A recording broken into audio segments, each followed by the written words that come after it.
after 2 fires in Milton Keynes yesterday and 23 throughout Buckinghamshire and Milton Keynes so far this month. A block of flats had to be evacuated in central Milton Keynes yesterday lunchtime and 2 women needed hospital treatment. Later, firefighters rescued a dog from a flat fire in Browns Wood. Hertfordshire Police are being investigated by the Police Complaints Commission after a woman was killed by her partner in North London. 35-year-old Mohammed Badi Uzzaman was given a minimum term of 17 years yesterday for killing mother of 3, Sabine Thandy, last year, just weeks after being arrested for threatening to kill her. He was also the subject of a Watford County court order. Herts Police and Scotland Yard are being investigated. Talks between European leaders in Brussels have ended with the French President François Hollande calling on the EU to become more efficient and not to interfere. His remarks echo the criticism made yesterday by David Cameron that the European Union had become too big and too bossy. Mr Hollande called for changes after leaders had their first chance to discuss the sweeping gains made by anti-EU parties. C'est d'être plus concentré sur ses priorités. It must concentrate more on the priorities, to be more efficient and avoid doing what is not necessary. It is not a matter of changing the treaties, it is the simplification which is necessary. The man is due in court this morning after being recaptured after escaping from a Buckinghamshire jail. 36-year-old Wayne McLeod walked out of Spring Hill Prison in Grendon Underwood on Sunday evening. He was arrested yesterday. Demonstrators from Leighton Buzzard are heading to London this morning to protest outside Westminster Abbey against plans to build an out-of-town retail park on land owned by the church commissioners. They say the proposed development will take too much money out of Leighton Buzzard town centre. In sport, Wycombe say they are fully confident there is no case to answer after relegation rivals Bristol Rovers complained to the FA, claiming Wanderers may have breached third-party ownership rules. Wycombe were recently fined £10,000 by the FA but escaped any points deduction. The weather, a cool and damp day with showery rain, some of which could be heavy, a maximum temperature 15 degrees Celsius, and you can get the latest news and sport online at bbc.co.uk/Three Counties. BBC Three Counties Radio's big tour of beds, hearts and bucks. I like the old part where you've got a lot of nice green trees, nice park. Yeah, nice. I like it up that part. It's all about where you live. If you smile at somebody, they'll tend to smile back at you, so it's quite nice. A friendly area. And all this week we're featuring Dunstable. It's not as big as other places, but it's quite like a community feel. The big tour of beds, hearts and bucks. BBC Three Counties Radio. Yeah, my respect, boss, yeah? Why are people in places always obsessed with the size of these places? We had the fella the other week. Oh, it's just the right size. It's not too overbearing. The young lady there. Oh, it's a good size. What? I don't know the size of the place I live. Why is that a pertinent point? I wish my place was a little bit bigger. Man alive, dear listener. If you knew the conversation we've been having just moments ago off air, wow! You'd be writing letters to the Daily Mail, demanding your licence fee back, and calling for Jeremy Clarkson to hang himself. Unfortunately, it's strictly entre nous, although it turns out nothing's entre nous these days. One Direction, you seen the photos, guys? Seen the photos, guys? Why would you film yourself doing that?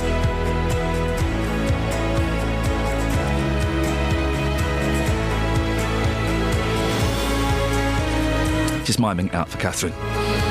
Lots on the show today, including extreme speeding, drivers going over 100 miles per hour in a 50-mile-an-hour zone, drinking and breeding, kids in pubs, and out-of-town greeding. That's according to some protesters from Leighton Buzzard. If you want to take part in the show, and trust me, you will, phones, use them. Call me 08 459 455 555. Across beds, hearts and bucks. This is BBC Three Counties Radio. Yeah, we're feeling it today. Well, Kelly Betts. Your song is on its way due to the way our computers uniquely work. funded, yes. There will be a couple of seconds of silence at the beginning of the track. Oh, that's exciting, isn't it? Also, I haven't checked it for any bad language. OK, don't worry about that. We'll check it as it plays. We'll check it for bad language as it plays. Here we go. Listeners, first job for you. Could you check this song for bad language? If you hear any swear words, then please email my boss, laura@bbc.co.uk. /Kath. Thank you very much. No! Yes. Keep me out of it. Why is he not playing? Oh, Broke into the old apartment. This is where we used to live. Broken glass, broken hungry, broken hearts and broken bones. This is where we used to live. Why did you paint the walls? Why did you clean the floor? Why did you plaster over the hole I punched in the door? This is where we used to live. Why did you keep the mousetrap? Why did you keep the dish rack? These things used to be mine. I guess they're still, I want them back. Broke into the old apartment. 42 steps from the street. Crooked landing, crooked landlord, narrow laneway filled with crooks. This is where we used to live. Why did they pave the lawn? Why did they change the law? Why did I have to break it? I only came here to talk, but this is where we used to live. How is the neighbor downstairs? How is her jumper this year? I turned up your TV and stomped on the floor just for fun.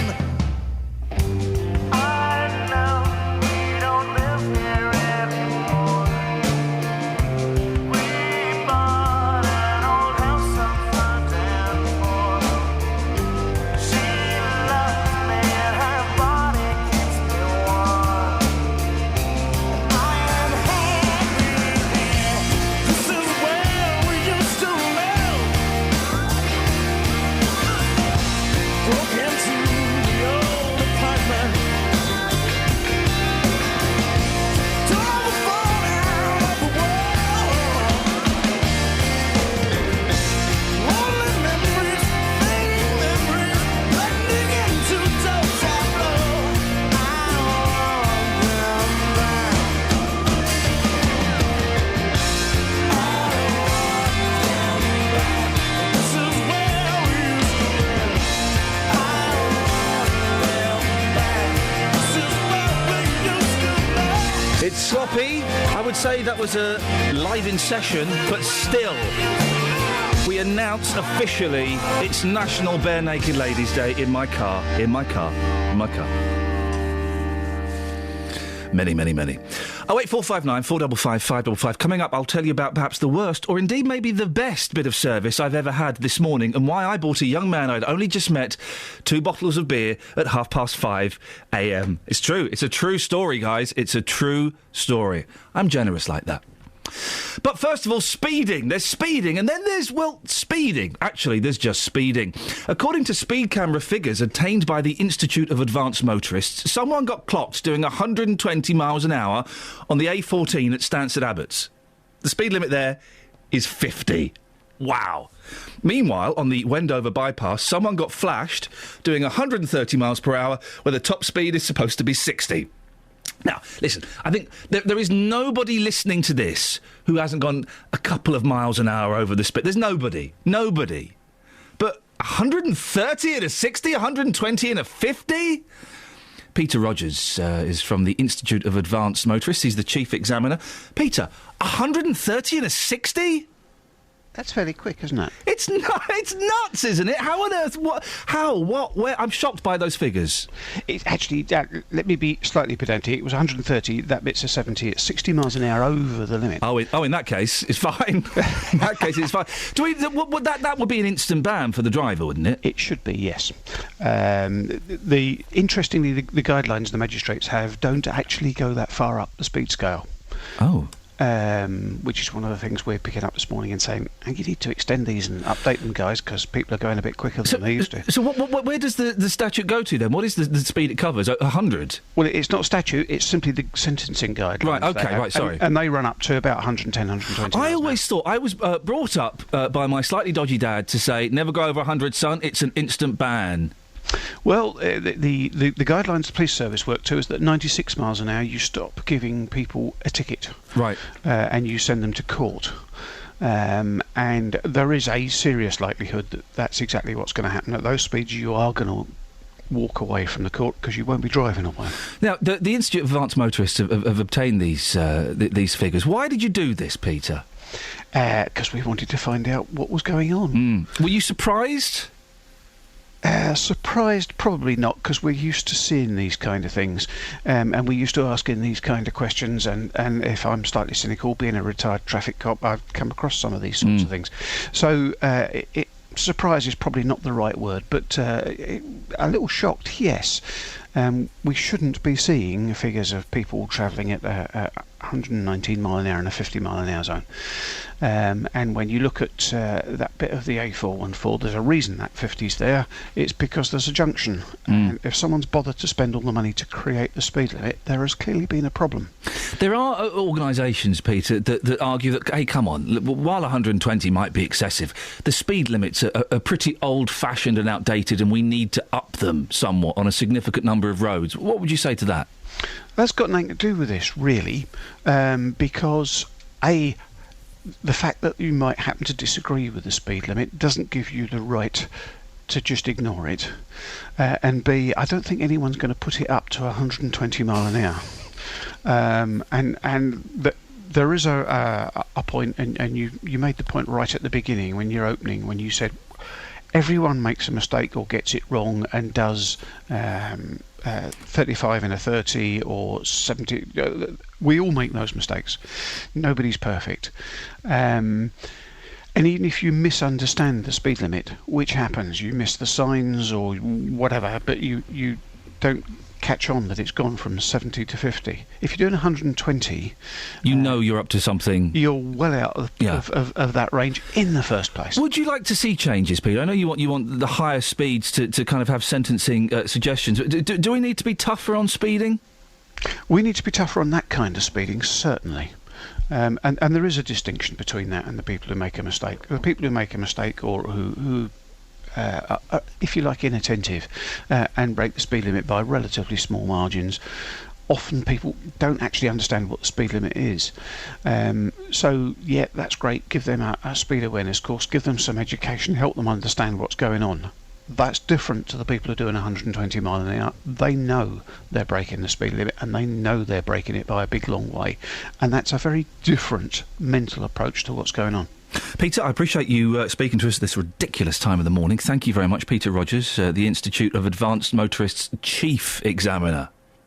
Over to you, dear listener, 08459 455 555. While it's impossible to argue in the defence, well, I think it is, maybe you can prove me wrong, I think it's impossible to argue in the defence of doing 120 in a 50 and 130 in a 70...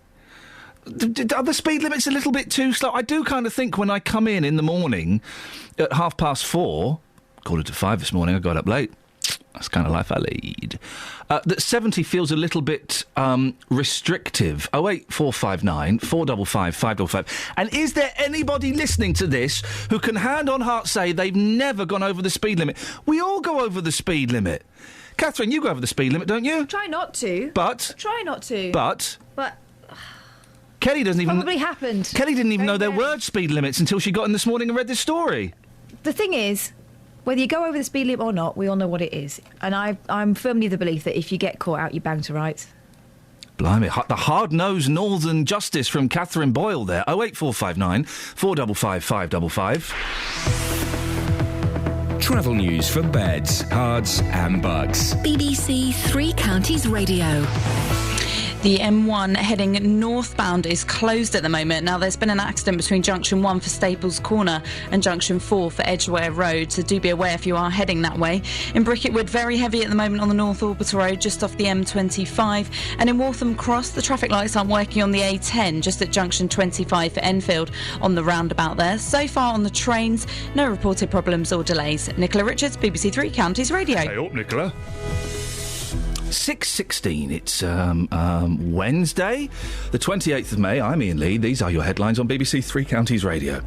Campaigners are calling for extreme speeding to be as socially unacceptable as drink driving. Two stretches of A Road in Hertfordshire and Buckinghamshire saw the highest speeds recorded by police in the last year, according to figures released this morning. Firefighters are urging people to take extra care in the kitchen after two fires in Milton Keynes yesterday and 23 throughout Buckinghamshire and Milton Keynes so far this month. And in sport, Wycombe say they are fully confident there is no case to answer after relegation rivals Bristol Rovers claimed Wanderers may have breached FA rules. BBC Three Counties Radio.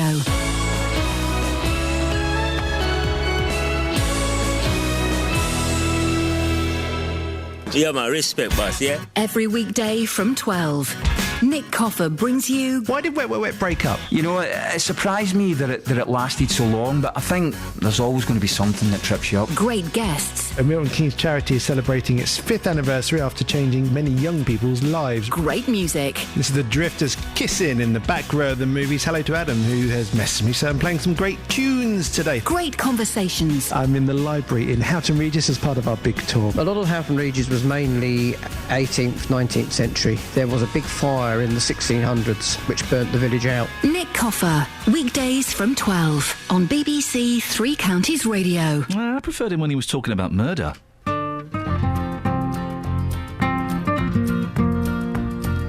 Once I had a little dog, I called him Cracker Jack. He had a spot around one eye that looked just like a patch. His legs were way too long and he was awkward as could be. He wasn't much to look at, but he looked all right to me. I found him by the riverbank just wandering about. He was cold and hungry and his ribs were sticking out. I snapped my fingers, whistled when he came, I picked him up. I was just a kid and Cracker Jack was just a pup. I took him home and fed him till he couldn't eat no more. I took him to my room and put a blanket on the floor. After that, beside my bed is where he'd always sleep. Each night in my prayers I'd pray the Lord his soul to keep.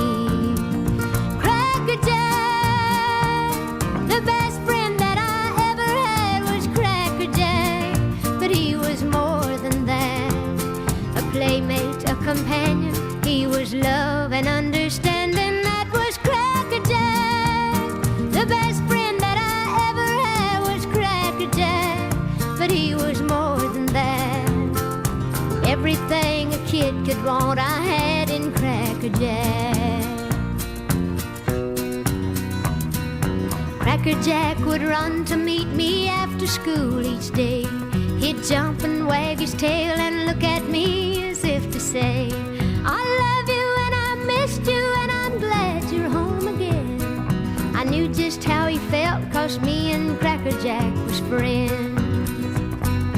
Through the woods and fields we would often roam about. When we got in trouble we would help each other out. I could run almost as fast as Cracker Jack could run. We had a lot in common and we had a lot of fun. He was always with me when I was growing up. We shared each other's good times and we shared each other's love. He only lives in memories now, but often I think back to the days of childhood, the days of Cracker Jack. Cracker Jack! Cracker Jack! The best friend that I ever had was Cracker Jack. But he was more than that, a playmate, a companion. He was love and understanding. That was Cracker Jack. Let's compile a list of the top 10 songs about dogs. We've got Crackerjack. Dead or alive. There's Old Shep by Elvis. Crackerjack! I got beaten up in the audience of Crackerjack once. It's true. To go to see Crackerjack. I got beaten up in the audience of Crackerjack. Beaten up in the audience. It wasn't like being at Reading Festival or something, or the another festival. It wasn't like being at Altmont in 1969. I got beaten up in the audience of Crackerjack, and I cried a tear. By another child? Yeah, a child behind me kept punching my ear. Punching my ear. And what was great is I was in the front row, and two seats, one seat there, then there's another seat. Keith Harris and... Sorry, what's going on that's... what are you laughing at? Sorry, the telly caught my eye. Well, what's going on? I'm telling you about how I was sat one seat away from Keith Harris and Cuddles the Monkey. And you're right, that is more interesting than that man's hair. There's a man on telly who's got one of those comb over. Goodness sakes. So I was sat one... Steve! Morning. I was sat one seat away from Keith Harris and Cuddles the Monkey. And about 8 years ago, let's make it 10, shall we? I was doing a job and someone said, oh, I think you might like to see this. They'd heard my story. They handed me a VHS video cassette. And do you know what was on that VHS video cassette, Steve? Sorry? Are you listening to me? Yeah, I am. Yeah, you do go on a bit, though. The footage of me sat one seat away from Keith Harris and Cuddles the Monkey. And do you know where that VHS video cassette is now? In the dustbin. Yeah, I've got no idea where it is. I lost it. I completely and utterly lost it, and I'm furious. My first ever television appearance, and it has been lost, Steve. It's been lost. So if anybody's... Shut up. If anybody's got footage of me as an 8-year-old sat one seat away from Keith Harris and Cuddles the Monkey on Crackerjack, could you please send it in to Iain Lee, BBC The World. Thanks very much indeed. Steve, what would you like to talk about, mate? No, about the speeding issue and all that. They should make the driving test harder now. Sorry? They should make the driving test a lot harder so people realise and understand the speed that they're doing. Because cars are so modern, you put your foot, you don't realise you're going the speed. Brakes are better now, aren't they? Well, brakes are better, yeah. so there is that argument that cars are so much safer and brakes are so much better that you can stop more. Well, yeah, but obviously it's down to the driving test. You've got to make that harder, make people understand that it's a weapon, isn't it, in your hands at the end of the day. Another thing, if people do speed excessively, suspend their licence for 2 days. And then have to get a taxi or walk to work or wherever they go. For 2 days? Yeah, suspend it. For 2 days? That's not going to do anything. I'd just take the 2 days off work or get a bus. Or I'd keep on the floor here. Yeah, but it's going to be an inconvenience because when you use the driving... 2 days, Steve, 2 days isn't an inconvenience. Well, it is for a lot of people. It would be for me. Well, do you know what? What if you get caught doing 120 miles an hour in a 60 mile an hour zone, Steve? What do you reckon? Chop off their hands? Bit the old Sharia? I'm not sure. Maybe show them a car having an accident at that speed, and while they're standing right next to it, then they might realise. Steve, thanks very much indeed. I almost agree with some of what he was saying. But surely by making him stand next to an accident, you're making someone else suffer for their sin. Murderers and paedophiles. You'd have a paedophile driving the car that's forced to crash at 120 miles per hour. Let's be honest, we're not going to miss them, are we? And it would also teach a young driver the lessons of speeding and sexual impropriety. I think you've been talking to Steve a bit too much. The last 3 calls... You've been agreeing with him. I agree with him. Let's make the driving test harder. Definitely. It's too easy. I've got my licence. I'm fine. But they should make it harder. I've said this before. Maybe I've not said that, but I'm saying it now. Let's talk about the difference in your driving test to mine. Well, I didn't have a written. Mine was I had to do an oral in the car. Yeah. To get my licence, the fella said, right now it's the oral, and I had to do oral in the car to pass. See, that's only. Are you guys all right? Are you having a nice time over there? Are you? That's just a small section. It wasn't that small. Of the test. Well, for ages. In comparison to what you have to do now.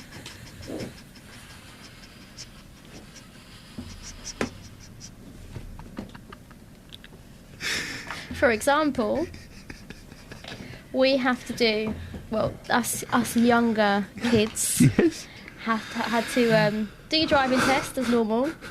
Then you had to get out of the car. Get out of the car? Yeah, well, that's not part of the pull over test. safely. And all Yes.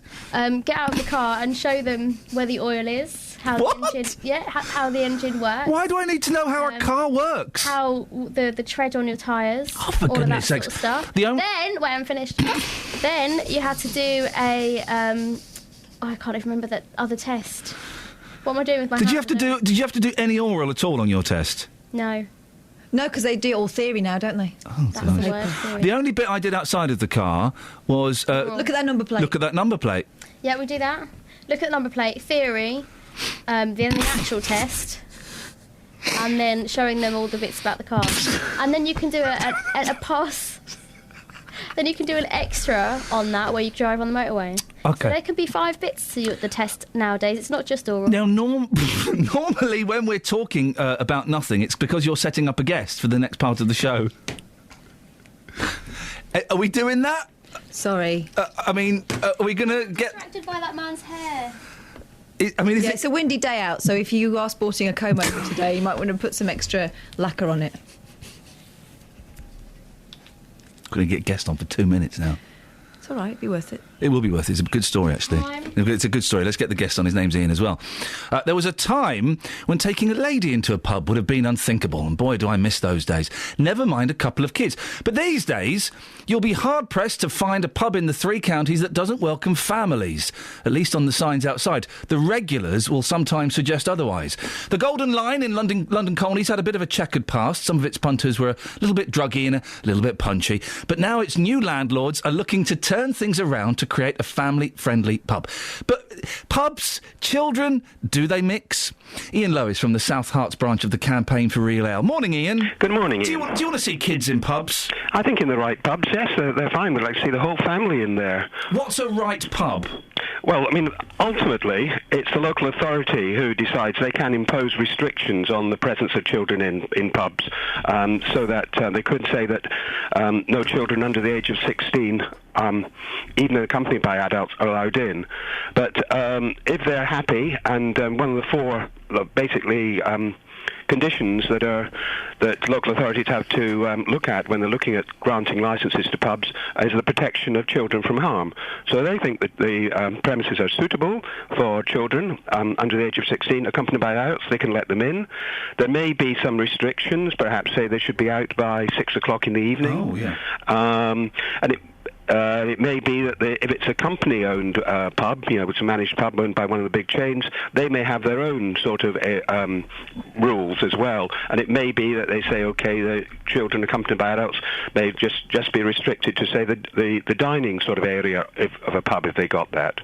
It is, as a parent, I have occasion, even when the boy was a baby, actually, I've kind of wandered into pubs and sorry, no children. He's a baby. No children allowed. So it can be quite inconvenient for parents, can't it? It was. I mean, this is prior to the 2003 Licensing Act. The government tried to solve this problem by saying that no children, there's a blanket ban on all children under the age of 14 being on licensed premises unless the pub had a children's licence.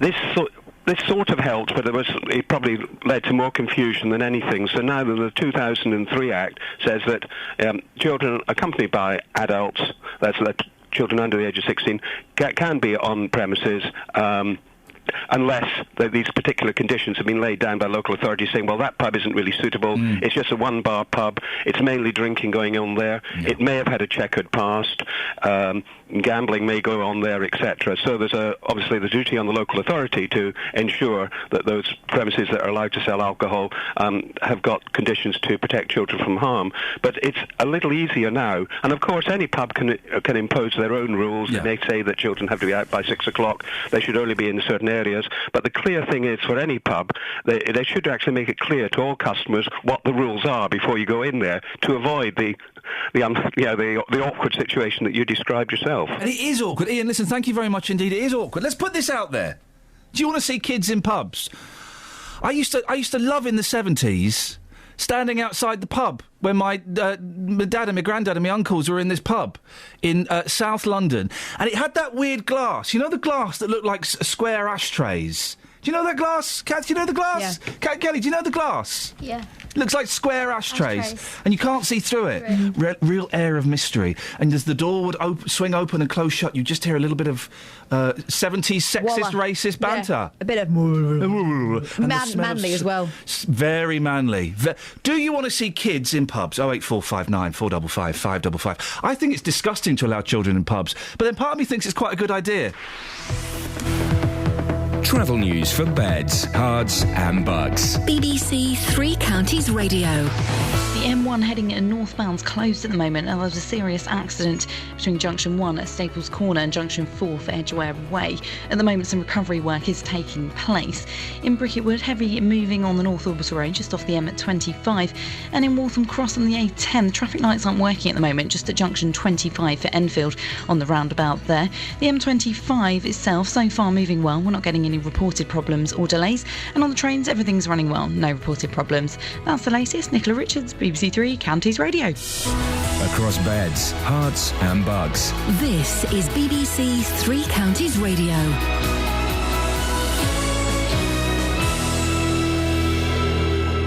With the headlines, I'm Simon Oxley. Campaigners are calling for extreme speeding to be as socially unacceptable as drink driving. Two stretches of A Road in Hertfordshire and Buckinghamshire saw the highest speeds recorded by police in the last year, according to figures released this morning.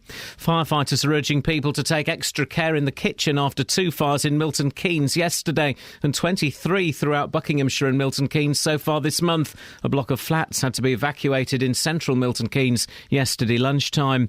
And David Cameron has met with European leaders in Brussels to discuss the European election results after many voters back parties opposed to the European Union. The French President François Hollande has echoed Mr Cameron's call for the EU to become more efficient. Three Counties Sports. BBC Three Counties Radio. Wycombe say they're fully confident there's no case to answer after Bristol Rovers lodged a complaint against Wanderers for allegedly breaching FA rules. Bristol Rovers, who were relegated from the Football League on goal difference on the last day of the season while Wycombe stayed up, claim Wycombe breached rules over the sale of Matt Phillips to Blackpool in 2010. Wycombe were recently fined £10,000 by the FA but escaped any points deduction for the offence, which happened under a previous owner. Watford have signed Romanian international defender Gabriel Tamas on a one-year deal. The 30-year-old joined Doncaster in January after a spell at West Brom. Tottenham have appointed Maurizio Pochettino as their new manager. The Argentinian leaves Southampton after 18 months at St Mary's. He signed a 5-year contract at Spurs and replaces Tim Sherwood, who was sacked earlier this month. More from Conor McNamara. At Southampton, Pochettino showed an ability to get the best out of his players. Luke Shaw, Adam Lallana, Ricky Lambert, Jay Rodriguez, they all earned their first England caps while playing under him, and this is a trait that Tottenham desperately crave. There's a large, expensively assembled squad at White Hart Lane. They've not been playing to the best of their abilities. Andy Murray is safely through to the second round of the French Open tennis after a 4-set victory over Andrei Golubev of Kazakhstan. Heather Watson also won her first round match, and weather permitting, England's cricketers play Sri Lanka in the third one-day international of the series at Old Trafford. The series is level at 1-1. Play is due to start at 2 o'clock in the day-night game. BBC Three Counties News and Sport. The next full bulletin is at 7. Call 08459 455 555. BBC Three Counties Radio. 08459 455 555 is the telephone number. Catherine Boyle joins me in the studio for I've not finished what we like to call the newspaper review with Iain. I'm not finished. Morning, this is Iain Lee, BBC Three Counties Radio. Catherine... Oh dear. Morning, this is Iain Lee, BBC Three Counties Radio. Catherine Boyle joins me in the studio now for what we like to call the newspaper review with Iain and Kath. Oh, I don't call it that. Of course we do. We've been calling that every day for the last 3 years we've been doing it, you plum. Oh. Dave Luton's on the line. Morning, Dave. Hi, Dave. Good morning, Sally. Good morning, Catherine. Hi. Isn't Catherine Boyle a silly old plum? No, she's very nice, like Kelly. For goodness. Okay, pal. All right, boss. Okay, pal. All right, boss. Right. Do you want to see kids in pubs? Pardon? Do you want to see kids in pubs? No, keep them out of them. Why? Well, they're a smelly old place, aren't they? What, kids? Pubs? No, pubs. What? Well, no, some pubs are really clean and nice now, particularly the ones that used to be churches. And why put them into pubs to see people drinking alcohol. Yes, because it will educate them that alcohol is their friend and not to be afraid of. Yeah, they don't get involved into alcohol. Drugs? You do they? mentioned drugs, although alcohol is a drug. Alcohol. Yes, OK, but that's the problem, Dave. Maybe if we took 13-year-olds into boozers and let them have a lager shandy... or a port and lemon, that might desensitise the effects of alcohol on them later, might get rid of the binge drinking culture. It's what they probably do in France. No, because that would give them liver disease. 12-year-olds have a glass of red wine with their breakfast in France. Well, that would give them liver disease and that would kill them young. Well, anyway, Dave, what have you called in about? These speeding. These what? Feelings? Speeding. Speedings? Yeah, I've never sped in my car from the beginning or a lorry all my life. I've never sped in my car from a beginning or a lorry all my life. What does that even mean? Listen, Sally, look. What? Sally. Kath, you deal with him, because he just said to me, you may not have heard this, I've never sped in my car from the beginning in a lorry. Yeah. What the heck? That's great, Dave. So why would anyone speed? If you've managed to live quite well without speeding in your car or a lorry, then why would anyone speed in a car or a lorry? I don't know. I've got no idea. It must have been their brains in a sense, but I've never gone over the speed limit then to Mr. Lee. I've never gone over the speed limit from the day I started in my car and even in the lorry. I've got 12 Safe Driving Awards for lorry driving, HGV1. Right. And Kelly is right regarding when you get into that car or out that car, you should always check your water, oil, brake fluid and windscreen washers every morning. But that'll take ages, Dave. It doesn't matter. It's your safety and others, isn't it? I can't do it at 4:30 in the morning, Dave. I will wake my wife. What? The thing is, at 4:30 in the morning as well, I'm a bit bleary-eyed and I can't see properly. So if I check the engine, I'm not going to see if there's a problem, am I? Well, you don't let the DVLA hear you saying that because they'll say, well, he's not safe for driving. No, I am safe to drive. I know the route. Dave, you know about. Let's just bring it back to something sensible. You know when you don't go on the speed limit, do you go way under? I always keep to my 50s and 60s on the roads that say I can do it. You never go 70. No. So he's even more of a danger. But if he says I can do 70, I'll go up to 70, but I won't go over that speed limit. You just said to Catherine you didn't go up to 70. Allowed to arrest my case! Dave Luton is a liar! Excuse me? He's not. He's a very good boy.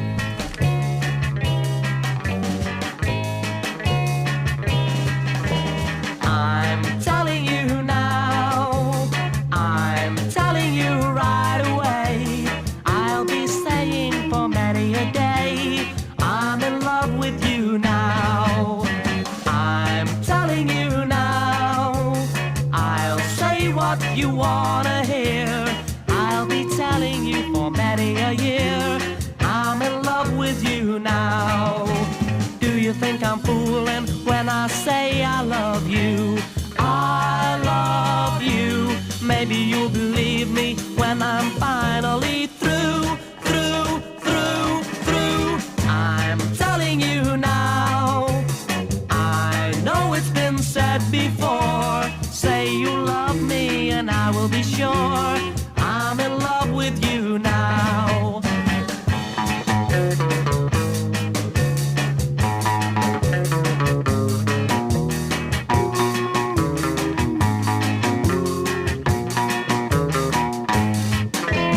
I'm telling you now, I'm telling you right away, I'll be saying for many a day, I'm in love with you now.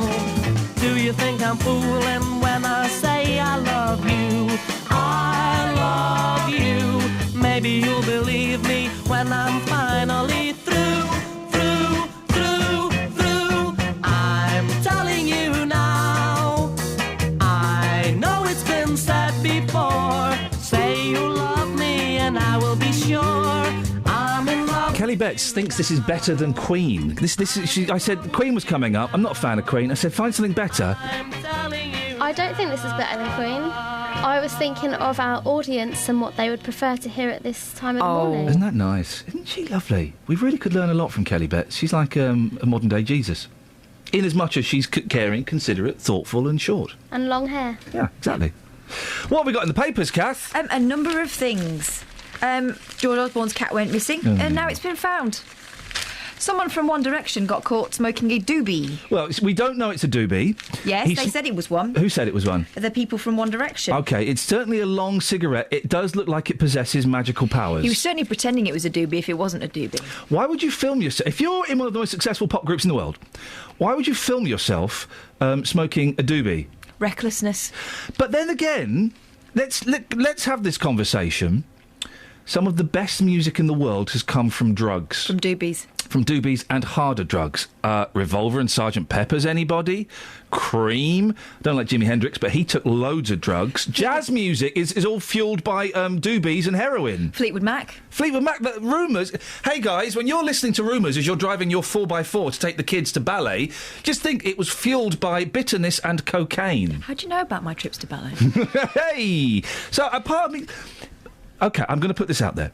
Maybe musicians... Let's go before that, to the poets, the turn-of-the-century poets. Oh, they were all off on it. their nuts on opium. Weren't they just? Maybe... When I say nuts, I mean brains. Yeah, maybe artists and musicians... Maybe they should legally be... you really are... Maybe musicians and poets... Not poets, I don't like them. Maybe musicians... Poets became the musicians. OK, maybe musicians should be allowed to take illegal drugs because it creates better art. I'm saying that almost kind of seriously because some of the best art, some of my favourite music has been fueled by drugs. I'm not condoning drugs. I don't take drugs. I don't think you should take drugs. But the Beach Boys were fueled from about 65 onwards by marijuana and LSD. In the end, it will destroy any talent we have. Yep. We should say that. And although also, McCartney's still going strong. Well... As a talent. Oh, come on. Come on. Come on. I think musicians should be allowed to take drugs. Discuss 08459 455 555. I also think that some of the most interesting people have lived lives and made massive mistakes, and sometimes. But I've got to say this because my bosses will be going, "What? Get on the front." I'm not saying you should. I don't think you should take drugs. I don't condone drugs. Hey kids, don't take drugs. They're bad for you. You will end up as a gibbering wreck. You will end up as a Keith Moon, Brian Wilson, Sid Barrett. Those are. If you don't know who they are, go and Wikipedia them, and it will tell you why you shouldn't take drugs in the long term because that's what will happen. Yep. Maxine Carr's in the she got married. She got married, and the Daily Mail's headline reads thusly. Well, first of all, Maxine Carr marries in £2,000 dress. OK, that's a wedding. Average. I think nowadays that's about average. Bride Maxine loved all the attention, joking with guests at a lavish ceremony. That's on page 5 of the Daily Mail. So Bride Maxine was a bride by the sounds of it. She was embroiled in an awful, awful episode in our nation's history. What was she found guilty of? She wasn't found guilty of playing any practical part in that. Yep. She covered up for someone she was in love with, who, by all accounts, was crackers. Yeah, and I would imagine excellent at manipulating people. Excellent at manipulating people. Now, what she did was... She went to prison. She served her time. Yeah. What she did was supposed to keep tabs on her for the rest of her life. What she did was wrong and was abhorrent, but she served her time. I'm going to say this. I'm going to say a sentence I didn't think I'd ever say on the radio. I feel a little bit sorry for Maxine Carr. Not to denigrate from the hideous crime that took place and was committed by Iain Huntley. I feel a little bit sorry for her. She's not Myra Hindley. We can put this out there. Am I the only person who feels a little bit sorry for her? 08459 455 555. I'd probably be saying different if it had been my kids, of course. Absolutely. Of course. But I just think we have to let criminals who've served their crime get on with their lives, don't we? Also, she's not doing a Kimye. She wasn't doing it in the press. She's not flaunting it. She's just moving on with her life. Did we expect her to spend the rest of her life locked away? It's a weird one, that. 08459 455 555. Another weird one. Coroner's War Game Fear. Call of Duty, which is a war-based video game, linked to teenage suicides. By Coroner. By Coroner. Violent video game Call of Duty could be linked to a string of teen suicides, a coroner has suggested. John Pollard said the Certificate 18 game, well, there's a clue, which includes gruesome war scenes, had featured in several inquests he presided over. Basically, I think if I've got this right, there are 4 young lads who killed themselves. By young, I mean 16, 14...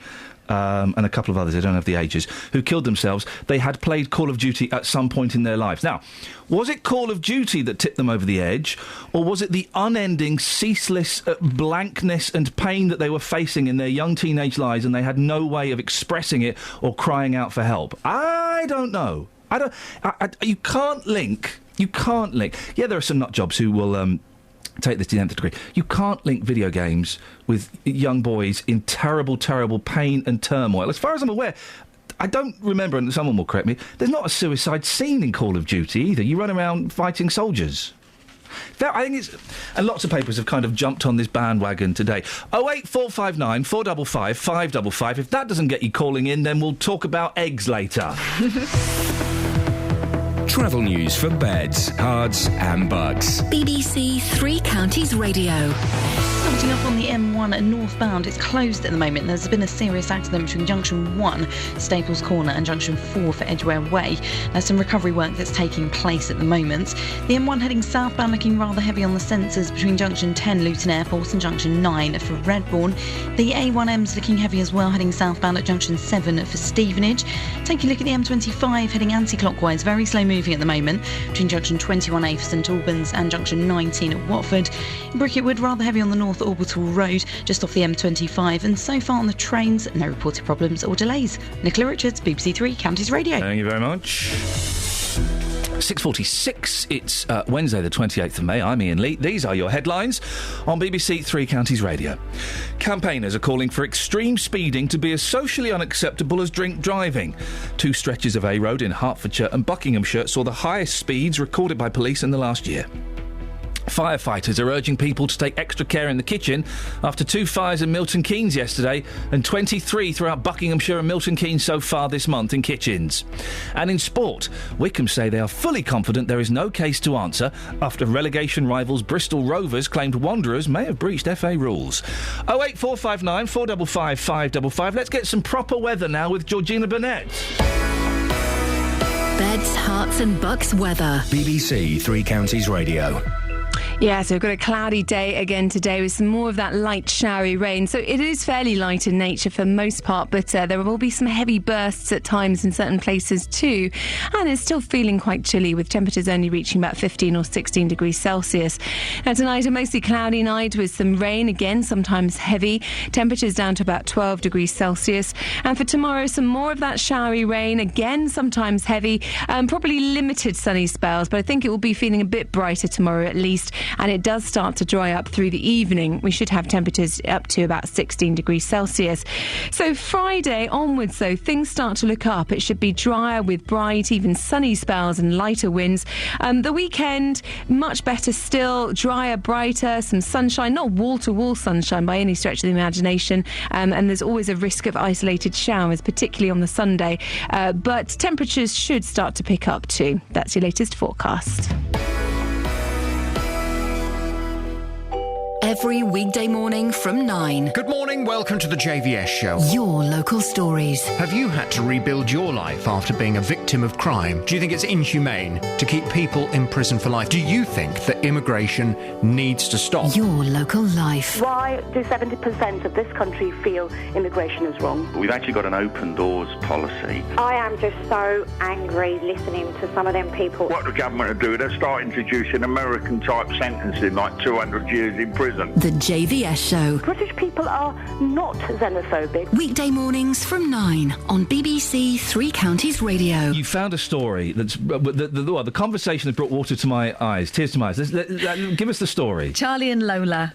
It's one of the best kids' cartoons. It is, but he's much too nice to her. Oh, he'd be giving her dead arms and tying her up in a cupboard. And stuff. She's a pain. Yeah. Her older brother Charlie was, as ever, on hand to ensure Lola came to no harm. Yeah. Again, he should have been egging her on. Yeah. But that wasn't enough for BBC health and safety zealots. What? Not health and safety gone mad, thin end of the wedge, hell in the handcart. Pretty much. This is Daily Mail, page 24, if you want to read along a calf. They insisted that 4-year-old Lola needed a mat to cushion her cartoon head, I put that bit in, as she performed a forward roll, even though she's a cartoon character. They put that bit in. Last night, the BBC was branded idiotic. Yep. By the Daily Mail, after it was revealed that bosses ordered a mattress to be drawn into the animated scene in Charlie and Lola. They also banned other scenes in the children's TV series which involved characters standing on chairs or eating unhealthy snacks. Now, time out for a second. I'm even doing the time out hand gesture to indicate this is a real time out. Before we jump to conclusions and think, oh, BBC, just remember that when Michael Gove banned... What was it he banned? Was it Of Mice and Men? No, it was the other one. He banned a book. Did he? Well, he banned an American book. It wasn't Of Mice and Men, it was the other one. Anyway, let's say it was Of Mice and Men. Michael Gove banned Of Mice and Men in schools this week. Oh, yes.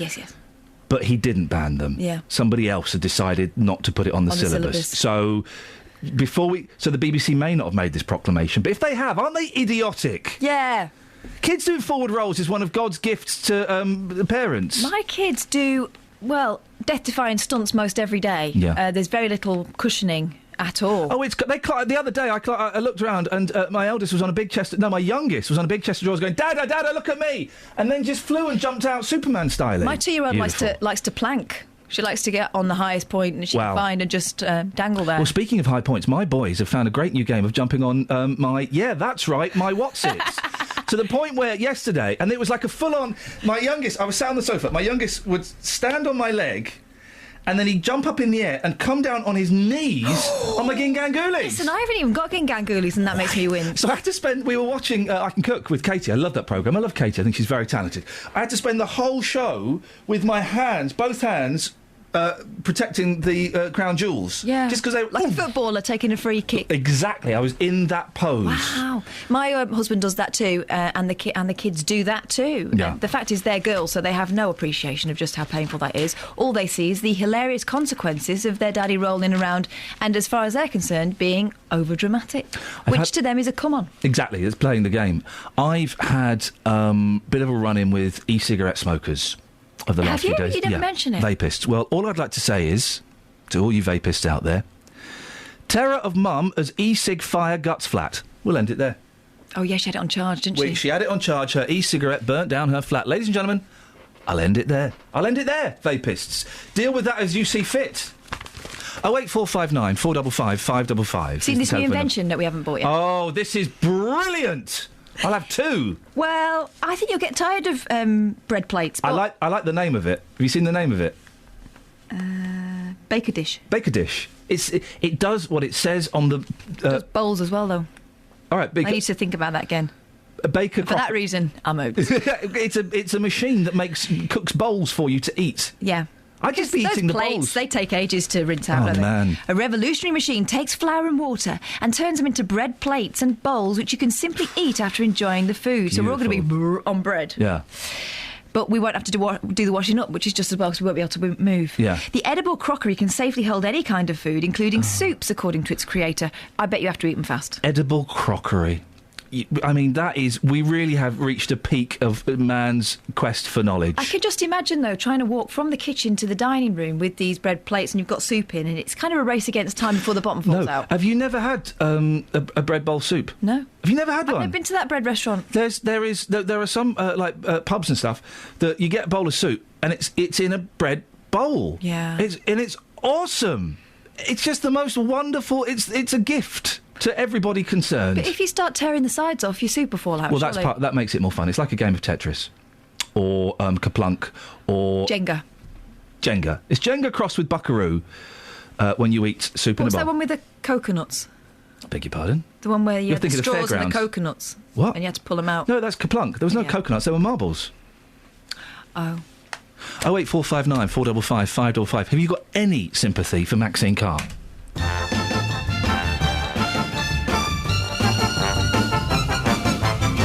Each time we have a quarrel, it almost breaks my heart, 'cause I am so afraid that we will have to part. Each night I ask the stars up above, why must I be a teenager in love? One day I feel so happy, next day I feel so sad. I guess I'll learn to take the good with the bad. Each night I ask the stars up above, why must I be a teenager in love? I cried a tear for nobody but you. I'll be a lonely one if you should say we're through. But if you wanna make me cry, that won't be so hard to do. And if you should say goodbye, I'll still go on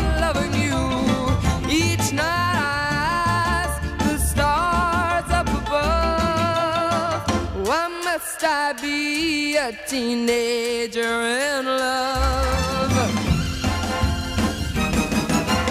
I cried a tear for nobody but you, and I would be a lonely one if you should say we're through. But if you wanna make me cry, that won't be so hard to do. And if you should say goodbye, I'll still go on loving you.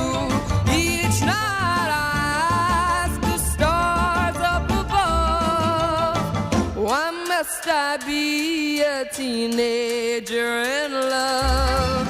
A teenager, so much in love. I like Helen Shapiro. Oh. Well, do you not like her? No, she reminds me of getting dragged down the con club when I was a kid. Oh, no, she's good. I like that kind of old... She was a big star. The Beatles were her support act. Imagine that. Well, can I just say...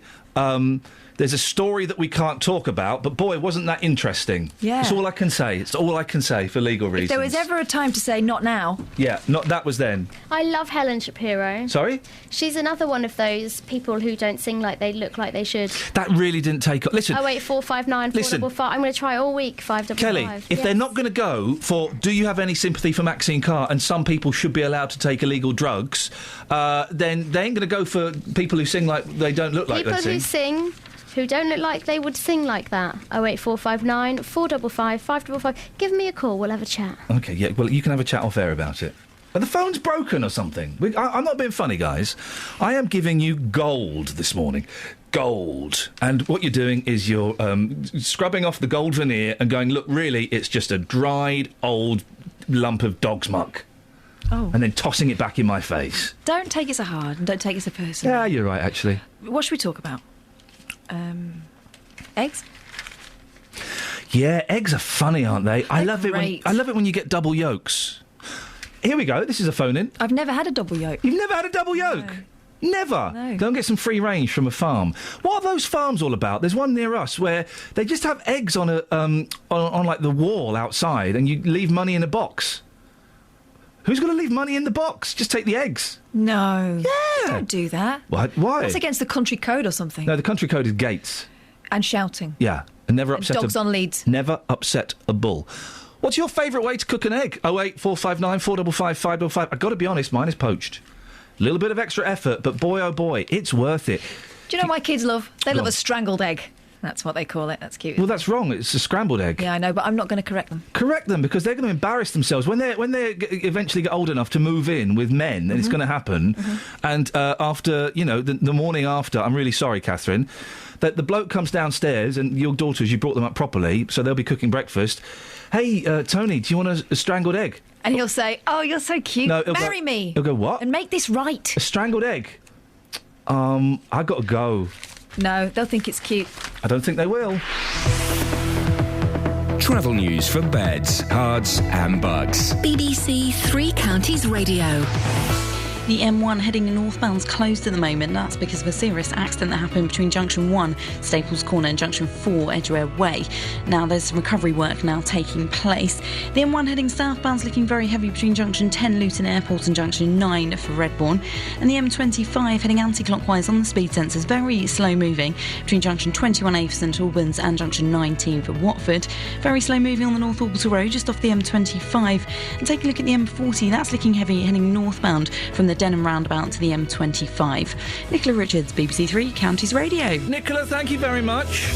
So far, it should be allowed for some people to take illegal drugs as it creates great art. And have you got any sympathy for Maxine Carr? 08459 455 555. Local and vocal across beds, hearts and bucks. This is BBC Three Counties Radio.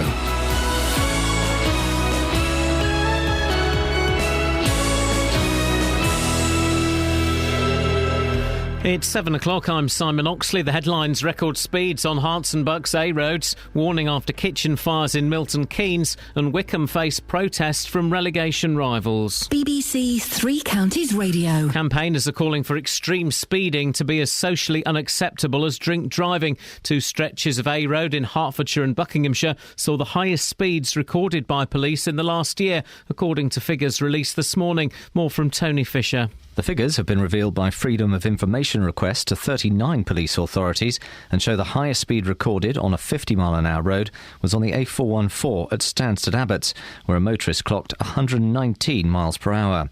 The highest speed recorded on a 60-mile-an-hour road was 127 on the A413 Wendover bypass. The highest speed recorded anywhere was 149 miles an hour on the M25 in Kent. Firefighters are urging people to take extra care in the kitchen after two fires in Milton Keynes yesterday and 23 throughout Buckinghamshire and Milton Keynes so far this month. A block of flats had to be evacuated in central Milton Keynes yesterday lunchtime. Two women needed hospital treatment. Later, firefighters rescued a dog from a flat fire in Browns Wood. Hertfordshire police are being investigated by the Police Complaints Commission after a woman was killed by her partner in North London. 35-year-old Mohammed Badi Uzaman was given a minimum term of 17 years yesterday for killing mother of three, Sabine Thandy, last year, just weeks after being arrested for threatening to kill her. He was also the subject of a Watford County court order. Herts Police and Scotland Yard are being investigated.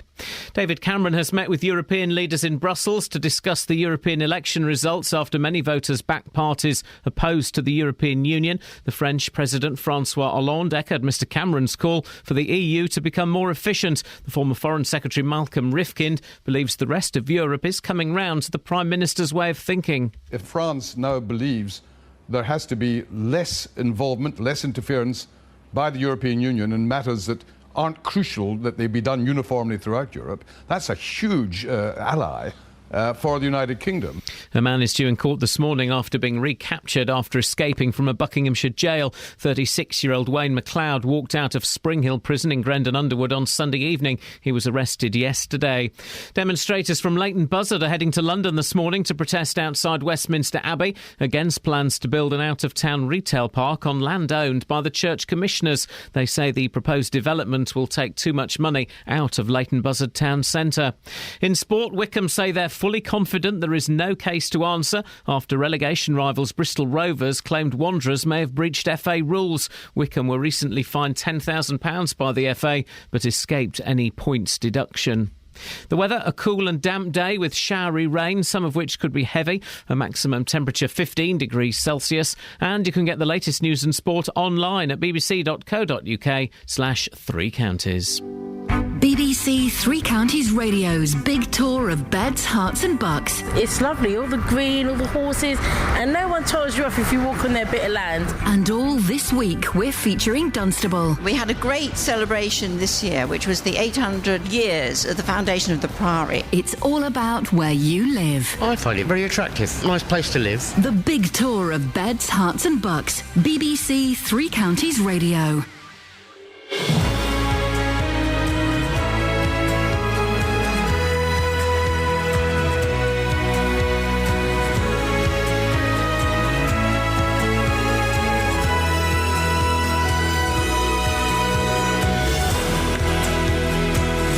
This is Iain Lee, BBC Three Counties Radio. It's really horrible and miserable out there. Really horrible. I had to put on my winter coat this morning. A winter coat. Flipping heck. Hey, I've still not told you about the bad service. Well, I don't even know if it was bad. It was honest service. It was honest service this morning. Too much info. It was a lot of information. And also what caused me to buy a very special young man a couple of bottles of very special beer, 5:30 in the morning. Yeah, that happened. I'm just that kind of guy. Lots to talk about, including extreme speeding, drinking and breeding, and out-of-town greeding. Here we go, ladies and gentlemen. I'm a poet and I never realised. 08459 455 555. Across beds, hearts and bucks. This is BBC Three Counties Radio. Now, listen, guys, we've all sped in our cars, haven't we? We've all gone a little bit over the limits. Now, when I say all of us, of course, I don't mean me, because I work for the BBC, so I would never do such a thing. But you have, haven't you? But I think even you reckless losers out there would agree that 100 miles an hour is a little bit excessive. How about 120? Gosh, according to the Institute of Advanced Motorists, that's what someone got caught doing on the A414 at Stansted Abbots. The speed limit is 50. And if you think that's bad, they also found someone who clocked in at got clocked at hang on, 130, not 30, 130 guys on the Wendover bypass. The top speed there should be 70. Joined now by Adam Rayner, motoring journalist. Morning, Adam. Good morning, Ian. You've gone over the limit, haven't you? In my youth, on totting up, only ever for speeding, never anything reckless or dangerous. I did actually serve 3 separate bans. Whoa, hang on, 3 bans? Yes, they only take your licence away for a short while if you're very, very sorry and you haven't sped too awfully. But if you keep on doing it, if you're a recidivist, yes, they will take your licence away after you offend a few times. What do you think about those people who speed to excess? 120 in a 50-mile-an-hour zone? Well, these are people who are... well, quite clearly utterly in the scofflaw zone, maybe a bit suicidal, and maybe trying to find out what the absolute ultimate design speed limit is of the vehicle and the road. The trouble is, roads have got 2 different limits: the one the law gives us, and then the one that is physically possible. And sometimes the physically possible really is very, very different. On occasions, it's a place where it can be great for raising revenue. A lovely dual carriageway that's only got a 30-mile-an-hour limit on it. It's just at the bottom of the A5, where it crosses the North Circular in London, there's a flyover that's good for proper speeds, and yet has got a 30-mile-an-hour limit. But those sorts of rates of progress, those are they're verging on the sort of psychopathic, aren't they, really? Do we need tougher penalties for people that do... I mean, 120 is a stupid speed to be doing. Do we need tougher penalties for those people? Well, actually, the one thing I will throw in is that speed is not the absolute, it's relative speed, which is why doing 120 on a road which is just nowhere near even remotely is absurd. There are places where, in particular, of course, on motorways, and in particular on the continent, where if you've got the room, it's absolutely permissible. And at the crack of dawn, I mean, I've been overtaken at astonishing rates of progress, even when I've been going quite quick on dead bits of roads. But really, truly, it's, going over the limit a bit, having a bit of a machine to remind you and tell you less of it is one thing. But those were people who really were shouting, "You won't take me alive, copper," while they were doing it, I think. That's a lovely image. Have you got one of those machines? Because I've been in cabs, not black cabs, but mini cabs, where they've got a little ping ping, and that means there's a speed camera coming up and they need to slow down. Are they legal, those things? I'm afraid I'm one of the UK's leading experts in what I would describe as electronic countermeasures. Oh dear, oh gosh. And they vary from completely legal, and you're entirely entitled, right the way through to perverting the course of justice. Oh, really? And that is way beyond any motoring offence. It's the same as jury nobbling. There was a chap in the news with an Aston Martin recently, absolutely claimed he'd had no idea that £460 worth of invoice had been applied to his car, and a magical device that was pretty much like filing the flipping fingerprints off your fingers, and if you're a burglar for the police, there are devices which will interfere with the detection equipment, various brands. Oh. But they make you stand out like a candle in a cave, and really, truly, that's really not a very wise piece of kit. There are ones that show you where every single speed trap is and adjust themselves as well via their very own telephone circuit. They're very clever. They're fully legal. What about those people who they stick to the speed limit? In fact, they don't even stick to the speed limit. They're like 10, 15, 20 miles per hour slower than the speed limit. They're equally as dangerous, aren't they? I only really get issues with them when they turn into clods. The centre lane owner driver who's going too slowly in the middle, and thank God they are now, you're able to penalise them, but... It doesn't seem to be work. Yeah, because if you're in the middle lane on the motorway, you can get done for it, because that came in, I think, earlier this year or last year. But it doesn't seem to stop people. No, there is this enormous change I've found in motoring. I'm convinced it's not just that I'm getting older and there is a larger sense of entitlement amongst motorists, it seems, generally. The whole sort of it's everybody else but not me thing, you know. Do we need to increase the speed limit on motorways?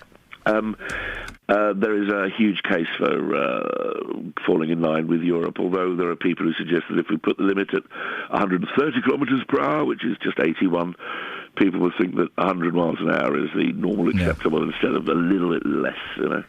Adam, always good to talk to you. You're on form today, my friend. Go and do as many phone interviews as you can, because you're gold. Adam Rayner, motoring journalist, and, yeah, I'm going to say it, friend of the show. He's officially entered our friendhood. I think anyone who gets up with this hour to talk to us is...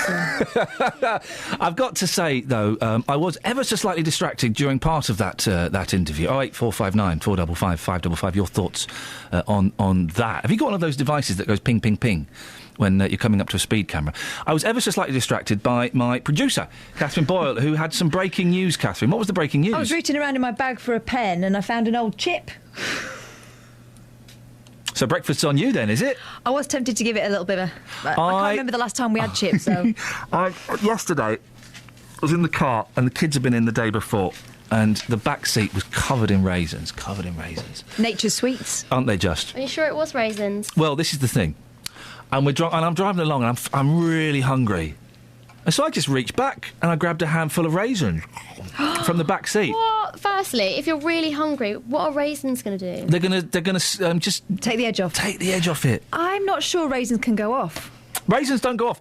What did go off to start with, aren't they? Yeah, what did go off was the long black hair. It was a head hair. It was a head hair that wound up in my mouth, and I had to pull it out. I was pulling it, and it just kept coming out and out and out, and it was really unpleasant. Really, really unpleasant. So anyway, I went to the shop this morning to buy some coffee. And there's a little shop around the corner, and use it regularly. And Why doesn't anyone buy tea bags? Because tea is for squares. So I went round to the shop, and they know me in there. I go in there, have a little josh with them. I don't drink coffee. I might sing a song in Urdu to them. They like that. I have a little josh. We have a bit of fun, bit of bants. It's great. Those guys are crazy in there, and they really love me. I'm their favourite customer. But we got there, and there was like a little queue of two other people. I don't know if you can call that. It was a gathering. And the door was shut, and there was a fella behind the door, and this bloke's going, "Hey, let me in there!" He said, "I can't let you in." And I'm doing a comedy. "Oh, please!" Put my hands together. "Please, I need to get a coffee." He said, 5 minutes. I said, "All right, no worries, I can wait." The other fella couldn't wait. He told him to get lost and sauntered off, abusive. Anyway, a young lad joined me, and the young lad said, "Can I come in?" He said, No. The fella that works the till is on the toilet. He didn't even say... He'll be back in a minute. Nope. It was, he's on He's the toilet. on Using the on. He's on the toilet. And we were stood outside the shop. I've never been stood outside a shop waiting for a man to finish his bowel movements. And that is what I was waiting for. Anyway, I got talking to this young lad. I didn't want to. He spoke to me first. I was on my phone pretending... I think I was texting you. He was feeling jolly, though, wasn't he? He was feeling very jolly. It's 5:30 in the morning. 5:30 in the morning. 5:15 in the morning. And he said... he's only a young lad. He said, "You got any suggestions for what I could get up to today?" Now, I've been around the world. That's usually when a man says that to me... Sounds like code. That's gay code. That's a pickup. It wasn't. I said, "Oh, no, I've got no ideas, really. I'm off to work." He said, "It's my birthday today." I said, "Oh, nice one, mate. How old are you?" He said, 22. I said, well, I gave him a list of things that I had done on my 22nd birthday. They're not broadcastable, guys. You went to a museum, had a delicious coffee. No. Read an invigorating book. Oh, that was it. That was what I said. I think Kelly's got it. Anyway, we're in the shop. The guy eventually finishes his poo. We go in the shop. He comes up, he's doing zipping his belt up. I thought, wow. And I said to him, "I know what you've been doing. Your mate grassed you up." It was really fun bants. I mean, and he gave me what was obviously an ironic, really angry stare, because it was just fun bants. Anyway, I buy the cough, put the cough on the old counter, and buy it. The young lad whose birthday is comes up, he's got 2 bottles of beer. "I'll get those as well." The young lad says, "What?" I said, "It's your birthday, son. I'll get those as well." And I paid for his beer.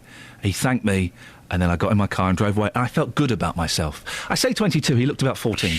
Yeah, I was going to say. No, he was 22. And I bet it was really his birthday.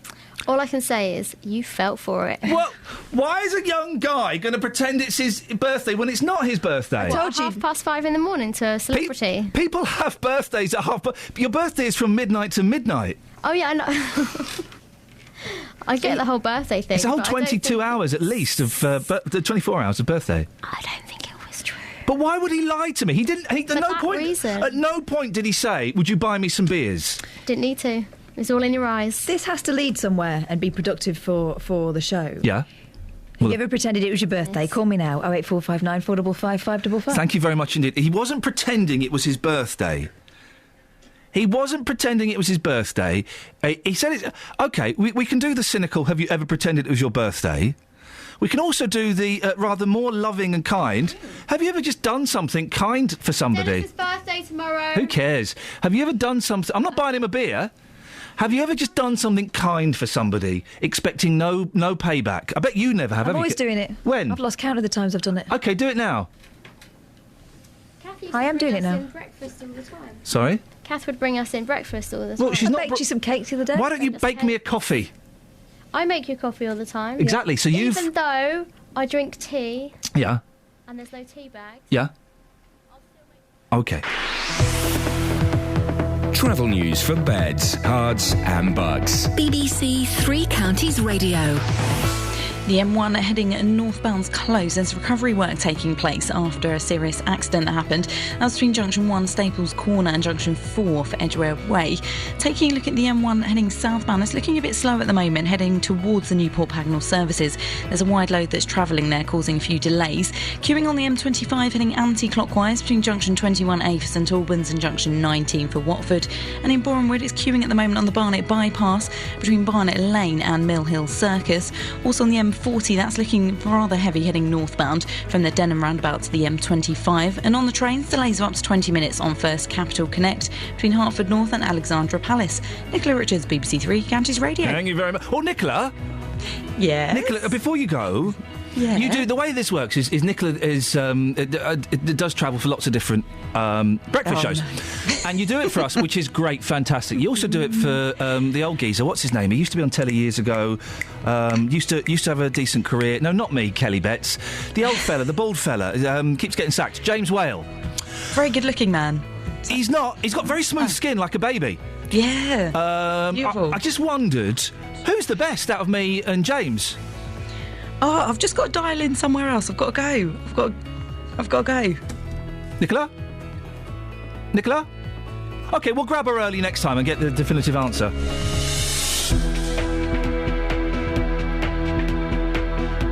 It's 7:17. It's Wednesday the 28th of May. I'm Iain Lee. These are your headlines on BBC Three Counties Radio.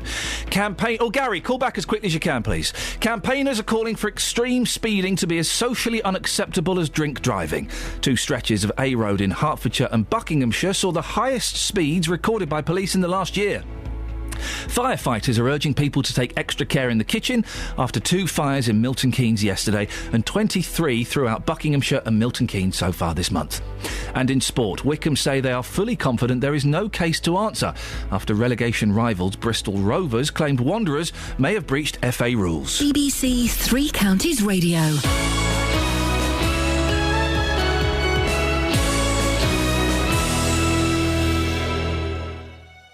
BBC Three Counties Radio's big tour of beds, hearts and bucks. Even though it's a small town, you've got a lot of things to do in it. Inviting everyone to where you live. It's a lovely town, it's got a great history. And all this week we're featuring Dunstable. That's part of Dunstable, the Priory Church. It's just full of history and I love it. We're just by the lovely clock tower in Ashton Square. It's a very friendly town and the people are excellent. If you've got a story everyone should hear about, let us tell them about it. Dunstable, with the right investment, has the potential to be a very, very prosperous town. The big tour of beds, hearts and bucks from BBC Three Counties Radio.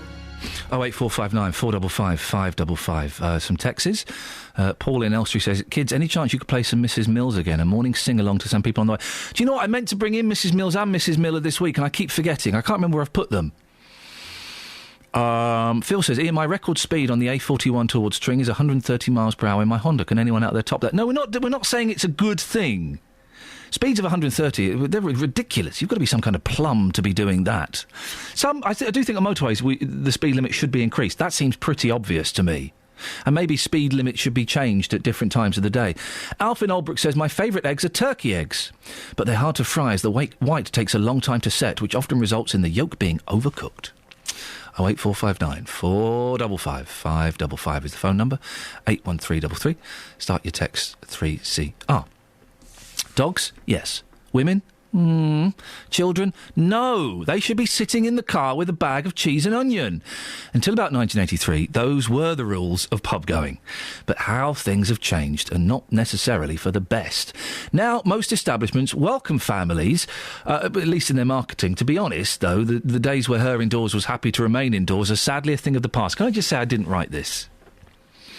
It brings us to the tale of the Golden Lion in London Colney. It's had a rough reputation in the past, but its new landlords have transformed the boozer into a child-friendly environment.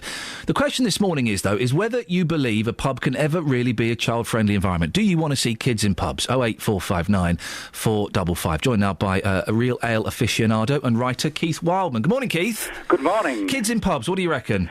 I would say that there's probably like 99.9% of places in the world where you can take kids.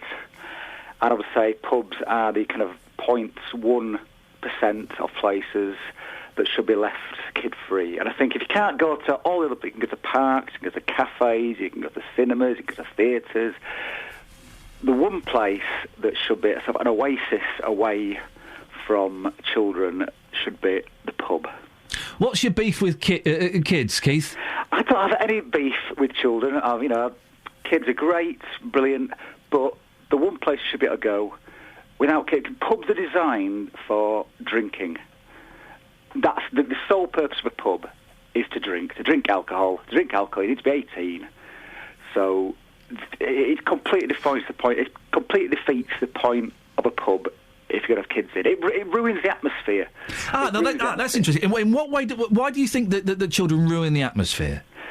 Well, what changes? Well, there's two things that are going to happen. If you get a child in the pub, there's two things that are going to happen. A, they're either going to be bored, so they're going to run round. I've been in pubs. I was in a pub not so long ago where there was a group of adults, sort of 4 or 5 adults, who were sat there.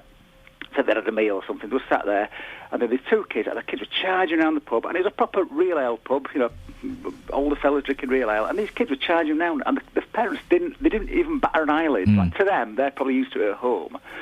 But as I say, you don't go to a pub and expect. And the other thing that would happen is they're going to be bored and just sit there. Like, they don't want to go to a pub. Like, the adult might want to go to a pub, but the kids don't. So they're either going to run round or just sit there. But I don't think it's fair on the other drinkers, and I don't think it's fair on the kids. Pubs are struggling, aren't they, at the moment? Don't we need to do as much as we can if we want to keep our great British boozer? Don't we need to do as much as we can to get people in there? Well, yeah, but I don't think good pubs are struggling. I think a good pub, you can have a band on, or you can have real ale, or you can have good food, or there are pubs that are closing down, but it's a lot of the not very good ones that are closing down. But that's sort of my pub going experience. But as you said about the atmosphere, if there's a child there, all of a sudden you're thinking, I've got to watch what I'm saying. And I'm not saying I want to stand there effing and blinding, but sometimes we tell fruity stories in pubs. There is a lot of fruity tales, yes. And what a great phrase. And if there's children there, then you're thinking, I better not say that. And then you think, well, hang on a minute, I'm in a pub. I'm not in a playground. Keith, stay there, because I'm joined now by Steve Wilkins, who's the owner of the Little Gems Country Dining, which runs pubs in Milton Keynes, and Bedford. I guess you welcome kids, do you, Steve? Yes, but I think the interesting thing, it depends on your definition of a pub. Actually, I think listening to your other caller, I think if it's drink-led, adult-orientated environment, I absolutely 100% concur. I just don't think they're the right environments for children for all the reasons that have been stated. We tend to operate what we would call food-led pubs. I mean, they're almost restaurant-stroke pubs, and you talked about the necessity of pubs reinventing themselves, and that's exactly what we do. So where you've got a food offer, and it's almost sort of a dining room, if you like, attached to the pub in question, then, we welcome kids. But what I will stipulate is we welcome well-behaved children. And I think one of the issues that we're facing at the moment, and I've seen it in the last probably 10 years, is the ability for some, not all, but some parents to sort of get their children to sit down and sit up and eat your soup, as my granny used to say. What kind of stuff do you see these kids doing then, and these parents? Well, they're just running around, and they're allowed. I think more importantly, they're allowed to run around. Now, I know getting a child to sit down at a table for 40 minutes or an hour is a challenge. I've got 3 grown-up kids, and I've been through that process, but it can be done, and yet then the parents have to be creative and sort of apply time and effort into the children. But what you see them bring them along, they hand them an iPad, and just ignore them. And the kid gets bored after a while and wants their own entertainment. And their own entertainment can involve running around the dining room and running around the pub. And the parents kind of let that happen, do they? Yeah, I hate that. Not all of them. And it's and the trouble is then you then get into a situation whereby you're ruining the experience for the other guests. And we always take a view that we run all our places in the best interest of the majority of our customers. And well-behaved children, we love them, and we don't necessarily go out of our way to encourage them, although one of our pubs, the Checkers, just outside Ampthill, has a dedicated play area outside for kids, so that's slightly more family-friendly. But, I think our business is very much revolved around what we would call family dining. How do you go up to the parents and say, excuse me, sir, could you sort out your little so-and-so? Yes. Yeah. And what's the response? Because parents can get very protective in those kind of situations, can't they? Well, the response falls into 2 camps, really. One is, I'm terribly sorry, you're absolutely right, it won't happen again. And the other one is you are looked at as if you virtually just murdered their child, frankly. Wow. And that is unacceptable to us. And you know what? If at the end of the day that person that we've spoken to has found the fence and chooses not to come back, then I guess in our view that's a success. Keith, it sounds like Steve's he's doing the right thing. Would you like to go to have a little pint with one of Steve's boozers? It sounds like it talks a lot of sense, and I'm sure his pubs are great. But no. No, don't give it. I think you start having food, maybe, but then you get prams in pubs. It's just, they take up room. It's just not the point of a pub. You can go anywhere. There should be the one place. It should be the last remaining place where you can. The point you go to get away from family and children and work, and that's why you go. Would you class Steve's establishments as pubs using your definitions, Keith? Yeah, it is. There is a sort of a bit of a grey area, and like he says, it depends what you define as a pub. Maybe I think a pub is a sort of real ale thing where old men go and sit round moaning about stuff. I don't know, but comparing pipes. Yeah, comparing pipes, and my ideal pub would be sort of low beams. There's a storm going outside. We've got leather-bound books. Chesterfield's roaring fire. No women in there. There will be women in there, yeah. Somebody, behind the bar. Sky Sports blaring out. No Sky Sports, no. Did you just say the women behind the bar?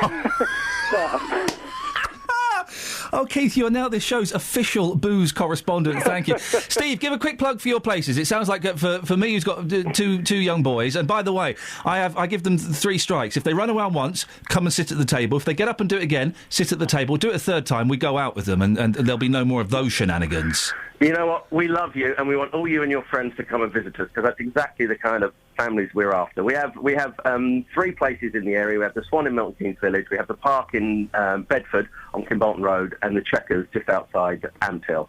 And great food. We do have low beam ceilings, we do have roaring fires, and we do have real ales. Do you have women behind the bar? And but we also have men behind the bar as well. But we have women drinking the other side of the bar. We're very egalitarian from our customers' point Steve, I wish you the very best of luck with your businesses. I hope it all goes well. Keith, writer and real ale aficionado, and traditionalist, and now official booze correspondent for this show. He's got the gig. There's no money involved, but we'll send him a bottle of wine at Christmas. 08459 wine. I know, just to get him angry. He can give it to the missus. 08459 455 555. Kids in boozers. What do you reckon? Travel news for beds, cards and bugs. BBC Three Counties Radio. Who's the best then, Nicola? Huh? Oh, I was just about to get on that. Nah, don't worry about that. It's fine. Travel. Who's the best out of me and James Well? I couldn't possibly make a comment. If you had to, right, supposing you're in the desert, okay, Yeah, you've got yeah. stranded from your party, they're off, you don't know where they are, they don't know where you are, there is a man, he's got a bottle of water, okay, and he says, yeah, you can have the water, I just need to know who's the best. Is it James Whale or Iain Lee? Who would you say? What about a combination of the both? James Lee? No, he's rubbish. James Lee. I tell you what, James Lee. You think about it, Okay, and at 1:45, we'll get the defeat. Listen, he's had so many knockbacks in his life, he can take another one. Of course he can. Of course he can.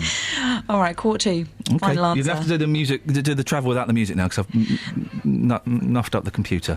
All righty, no worries. So the where you go? M1 heading northbound's just reopened, and now traffic's easing a little bit because of that accident between Junction 1, Staples Corner, and Junction 4 for Edgware Way. The southbound stretch of the M1, though, is queuing between London Gateway Services and Staples Corner because people are sort of slowing down. Taking a look Travel at the news for M20. beds, Wait till he finishes. and bugs. BBC Three Counties Radio. So now to get the travel, here's Nicola. The M25 heading anti-clockwise queuing at the moment between Junction 21A for St Albans and Junction 19 for Watford. The A1M's looking heavy heading southbound at Junction 7 for Stevenage, and also looking heavy at the moment on the M40. That's heading northbound from the Denham roundabout to the M25. On the trains, delays of up to 20 minutes on First Capital Connect between Hertford North and Alexandra Palace. That's due to overhead line problems. Nicola Richards, BBC Three Counties Radio. Across beds, hearts and bugs. This is BBC Three Counties Radio.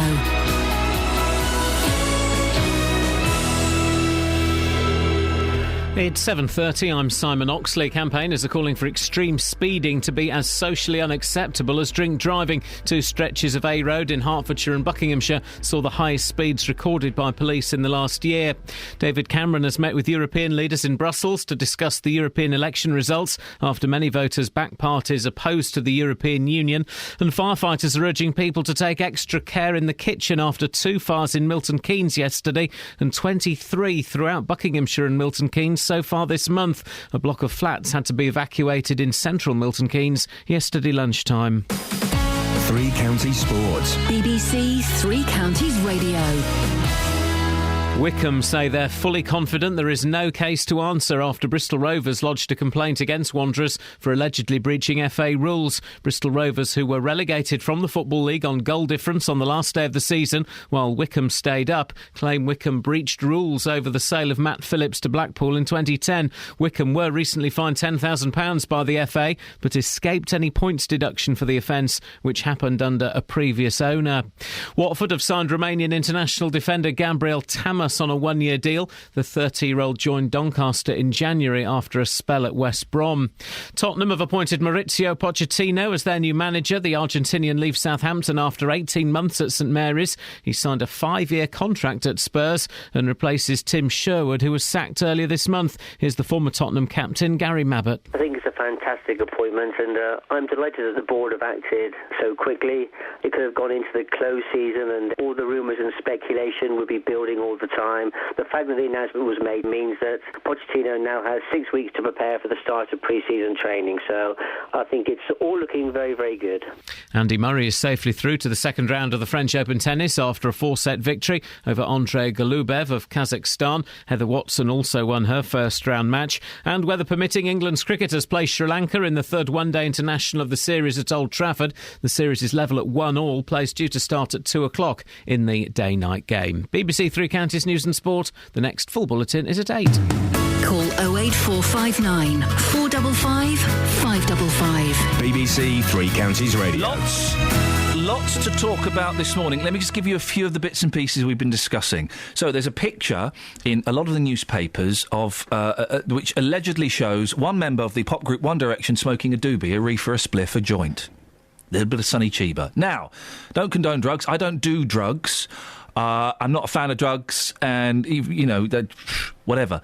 But if we're honest, hasn't some of the best art we've got come from chemical experiences? The Beatles, Revolver and Sgt. Pepper, Jimi Hendrix, Cream, Led Zeppelin, poets. A lot of the poets were on opium. So is there an argument that some people should be allowed to take drugs if it helps with their creativity. Listen, kids, again, I'm not condoning the use of drugs on a regular basis. Go and look at what happens to those people who use lots of drugs eventually. They either died or went nuts.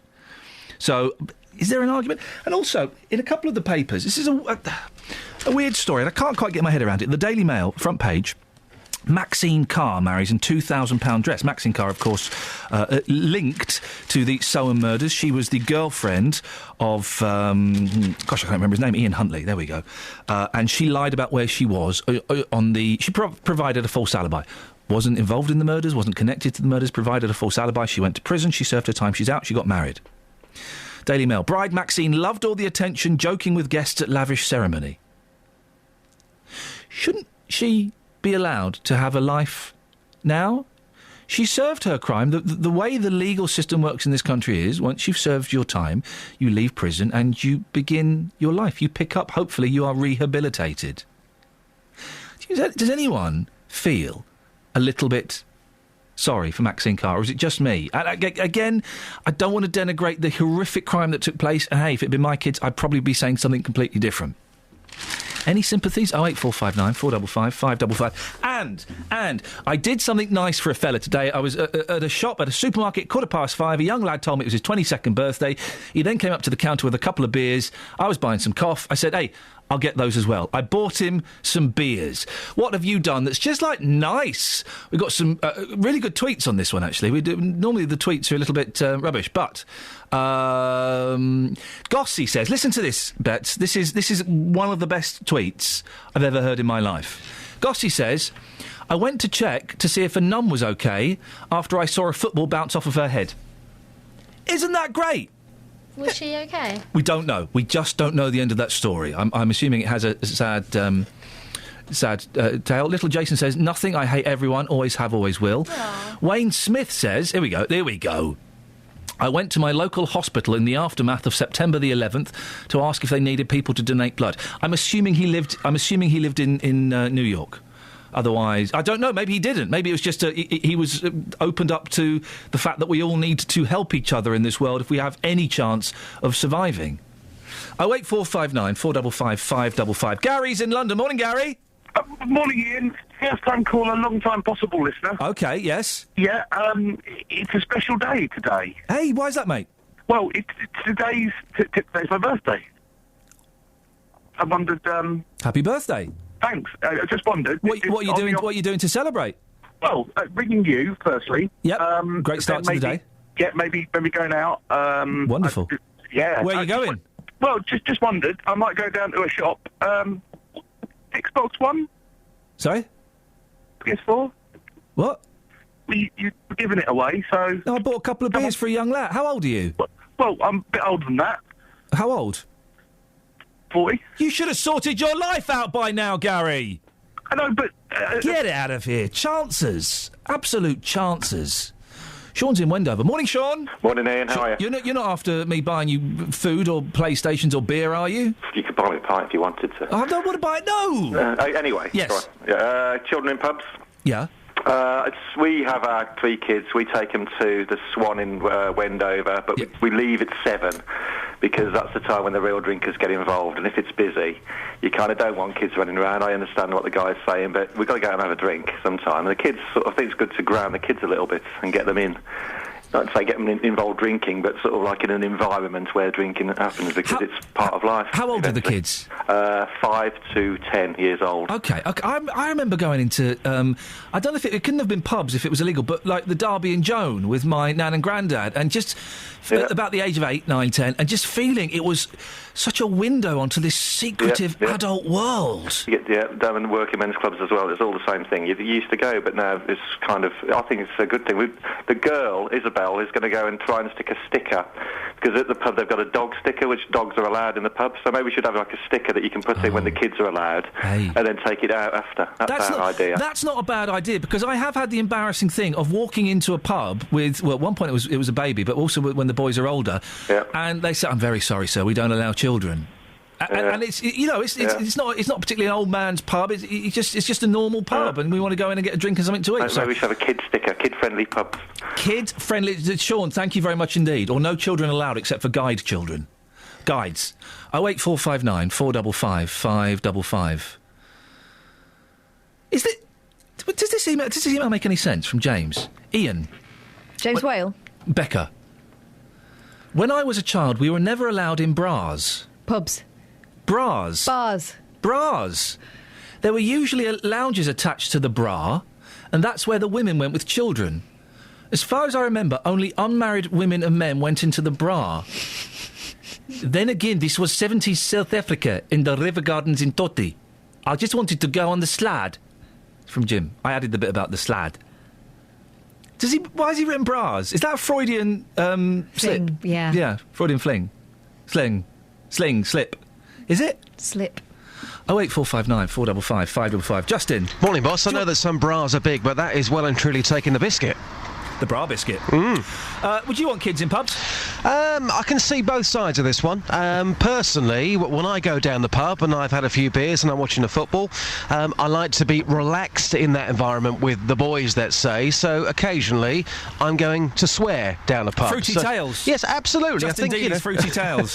But if you're going to go down the pub, that's what you're going to do. And I think that if there were children running around in the evening, you couldn't be yourself in a pub because you wouldn't want to swear in front of the children. That being said, if we're trying to be a family-friendly nation, why not let children in the pub? One thing that really annoys me about this country, Ian, is when you go into a particular venue and a child makes a noise, they may scream or something like that, and everyone just looks. What is that all about? I don't get that. When have you been in an environment where a child has screamed and everyone's looked? Well, all the time. What do you mean all the time? All the time. If you go to a pub... When was the last time this happened? OK, a restaurant last weekend. I'm in a restaurant and you've got a family at a table, you've got some young children with the family. One of those children was crying and they were screaming and everyone just looked. Oh, you mean the parent didn't do something? Well, what can they do in a situation like that? They can take the child out. Well, yeah, I suppose so, but we're talking here for a few seconds. Well, if it's a few seconds, get over it. Yeah, but you know what people are like. They all look. But I don't it's understand. The same with aeroplanes in this country. I don't understand that. We'll get to the aeroplanes another day. I don't understand what the problem is with everyone looking. Well, this is the weirdest complaint. You're upset because you were in a pub and a child made a noise and people turned and looked. I'm assuming they stopped looking after a few seconds, yeah? Yeah, but if you're that parent, why should you be getting nasty looks from people just because your child is crying for a second? Give the parents a break. OK, you're on the parent side. Yes, absolutely. I'm so confused by this. Why are you confused? Because you're really not explaining yourself, Prop. No, I am, absolutely. Did you enjoy Corrie last night? Yes, I loved it. Absolutely loved it. Good news. Did you write a poem about Coronation Street? I did, yes. Can we hear it? I mean, do you want to do it later? It's entirely up to you. You can do it now or I can do it later. It's entirely up to you. Before we do your little piece on kids in pubs, let's do it after. Let's hear who you've been talking to and what they've been saying. Well, you've been talking about London Colney this morning. This pub they're called the Golden Lion in London Colney. It's a rough reputation in the path, let's say, but now that they've transformed this pub into a family-friendly environment, you've been asking the question: can kids ever have a place in pubs? Well, I've been asking people that very question. Here's what people had to say. No, not on mine, but I haven't got children, so it doesn't really bother me. But I am a drinker, and I really enjoy a drink, but no, they shouldn't be in pubs. Tell me why. I think I go to work every day of the week, and I earn my money hard, and I deserve to enjoy it, and I enjoy it in a pub. But I do not enjoy it when there's kids running around, especially children nowadays. The parents just don't care. Is it because you want to go down the pub and you want to swear, essentially, and do things that adults do? No, I don't want to swear, I don't want to do all that, but I do enjoy sitting and having a drink without children. Is it? So children around you just annoy you? Yeah. That's fair enough, you're just being honest, aren't you? Yeah, I am. Richard, before this pub was done up, what was the reputation like round here? Not that brilliant, really. Just none of the pubs are good around Coney anymore. Well, full of youngsters and yobs. Now, have you been in there since it's been done up? No, I haven't, no. No, I don't go in pubs much in Coney now because I'm too old. You're never too old for the pub? Oh, no, but we drink in now, we go out for a meal and a drink. That's all. We don't go in pubs just for a drink. I mean, to flip that coin, we're talking this morning about children in pubs. You're saying you're too old, but do you think there can ever be a place for children in a pub? Definitely. Parents go out for a nice drink, and a room for kids. Brilliant. You say a room for kids? I've got to have a separate room. Having kids running around, screaming in pubs, people don't want that, so... So if there's not a room for the kids, then it's a big no-no? I would think so, yeah, definitely. Now, madam, you've been inside the pub since it's been turned around. What's it like in there? Quite pleasant, clean. Apart from that, I only went in there once. Can there ever be a place for children in pubs, do you think? Why not? There's no smoking in pubs anymore, and most pubs do food now, so I don't see why not. So, mixed opinion there, Justin, but let's be honest, no one was really listening to that. They want to hear your Corrie poem. Can I just say, can I put something else out there? Yeah. I will never go into a pub with frosted windows or drawn curtains. I like to look inside a pub. Am I alone on that? Just putting it out there. Have I got... I was always told, I was always brought up to believe that if you couldn't see into a pub, that was a kind of code as to what happened inside that pub. Is that... like lock-ins? No, not lock-ins. It was, yes, Kelly, exactly what she said. It was, for a specific section of the community. I mean, I stand by that. If I'm going to be going into a pub, I like to know where I'm going. I like to be able to look inside that pub. I don't know. I could be alone. I'm just putting it out there. Is it just to save on nets? Justin, we haven't got time for the poem. We'll get you later on. Yeah. What are you doing for the rest of the show? Well, you've been talking about Maxine Carr this morning in quite a number of the newspapers, and you put it out there this morning. Do you feel sorry for her? Well, I'm back in Luton now, so Brilliant. I'll be putting that question to the people here in Bedfordshire. Justin, I look forward to seeing you with a bruised and bloody face later on. Thank you very much, and we will get his Coronation Street poem. Don't worry, guys. Travel news for beds, cards and bugs. BBC Three Counties Radio. The M1 heading northbound has reopened now. It seems to be easing off a bit now, and recovery work has finished. That's between Junction 1, Staples Corner, and Junction 4, Edgware Way. The southbound stretch of the M1, though, is queuing at the moment between London Gateway Services and Junction 1, Staples Corner. People slowing down there. In Boreham Wood, slowly moving at the moment on the Barnet bypass between Barnet Lane and Mill Hill Circus. And taking a look at the M25, heading anti-clockwise, queuing at the moment between Junction 21A for St Albans and Junction 19 at Watford. And the M40 is looking slow, heading northbound on camera from the Denham roundabout to the M25. On the trains, delays at the moment of 20 minutes on First Capital Connect between Hertford North and Alexandra Palace. Nicola Richards, BBC Three Counties Radio. Thank you very much. 7:46. It's Wednesday the 28th of May. I'm Iain Lee. These are your headlines on BBC Three Counties Radio. Campaigners are calling for extreme speeding to be as socially unacceptable as drink driving. Two stretches of A Road in Hertfordshire and Buckinghamshire saw the highest speeds recorded by police in the last year. At the end of their summit in Brussels, EU leaders have said a balance needs to be struck between decisions taken at a national and a European level.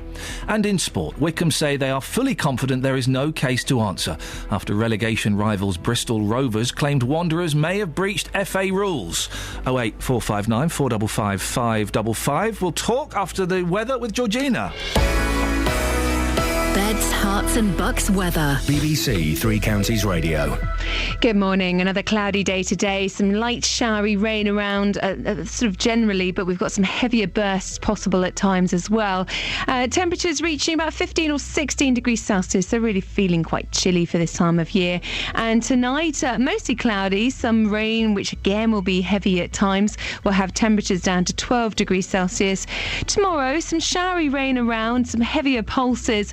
But slightly brighter tomorrow. I think sunny spells will be limited, but it's certainly going to not feel so grey as it has done recently, and it starts to dry up as we head through to the evening as well.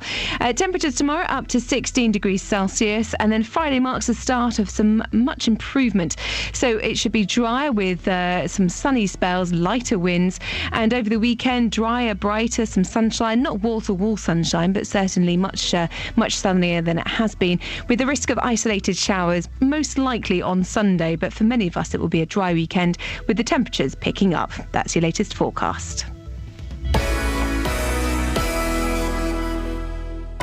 Roberto Perrone. Gardeners wanting to rid their spring flower beds of snails can ditch the beer traps and eggshells and instead develop a strong throwing arm instead. Weekdays from 3. I don't think there's any ethical dilemma about throwing them as opposed to killing them. It's clearly better to throw them. Hertfordshire Police are warning drivers to take extra precautions with their vehicles following a rise in the number of cars stolen using specialised hacking equipment. 2/3 of teachers say poor writing has prevented them giving the marks a student truly deserves. Roberto Perrone. I do the animal stories. I also do the space stories, apparently. Weekdays from 3 on BBC Three Counties Radio.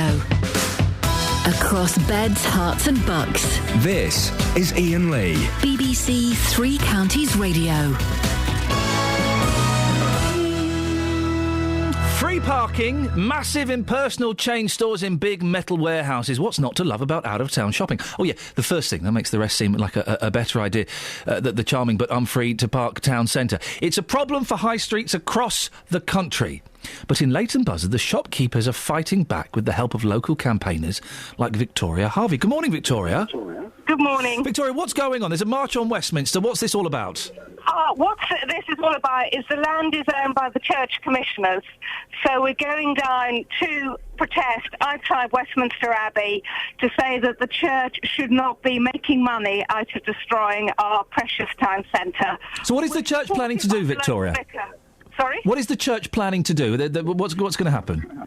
They're planning to build a retail development on the edge of Leighton Buzzard, which won't be the massive retail development we've got in Milton Keynes. It will be small shops, the same size as the town centre, a DIY store the same, smaller than our home base, and it won't have any clothes shops, so it's not providing anything new. They're planning to build that by Browns at the end of Grovebury Road. Why are you so against it? What are you worried could happen? Because at the moment, although Leighton Buzzard really lacks clothes shops, we've got a vibrant high street. We've only got a 3.4% vacancy rate, when the national vacancy rate is over 14%. It has been shown again and again that out-of-town retail really harms town centres because people will drive there quickly for their free parking and the shops in the town centre with her. It's going to take a minimum of £2 million a year of trade from the town centre, and we think it will take far more. Then people stop coming into the town centre, people stop coming to the market, and then you end up with a dead town centre. It harms the community and leaves loads of people really isolated and unable to access any shops. Victoria, stay there. We've got Nigel Young, the Executive Member for Strategic Development at Central Bedfordshire Council. Nigel, according to Victoria, you're going to kill the high street and leave people stranded. Well, I need to correct... good morning, Ian. I need to correct Victoria. In fact, there won't be any small shops on Grovebury Road because the planning restrictions are very stringent. It's what's called a bulky goods permission, and it strictly limits the kind of shops that or outlets that can be opened there in order not to harm the high street and to improve Leighton Buzzard's commercial offer. Victoria? I think that's I'm sorry to say that, but that is completely inaccurate. The largest shop is two-thirds the size of home base. The next shop is down at 800 square metres, which is the same size as PK Furniture and CJ's. And then there are smaller shops.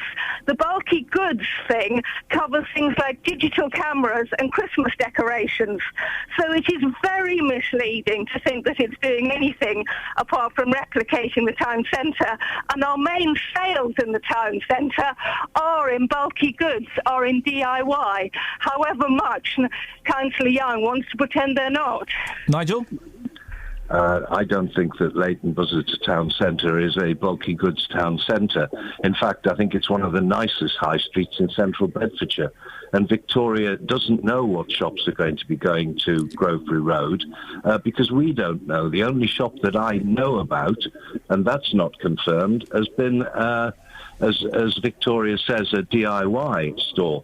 I'm not going to name it, but there is one in Dunstable and there's one in Milton Keynes. Do you have any say? Does the council have any say as to what shops go in there? Yes, because we've put those restrictions in the planning permission. And will you, the shops that you green light, will you choose them carefully to protect the integrity of the town centre? Yes, we will. Well, if he's going to do that, Victoria, there's can't be a problem, can there?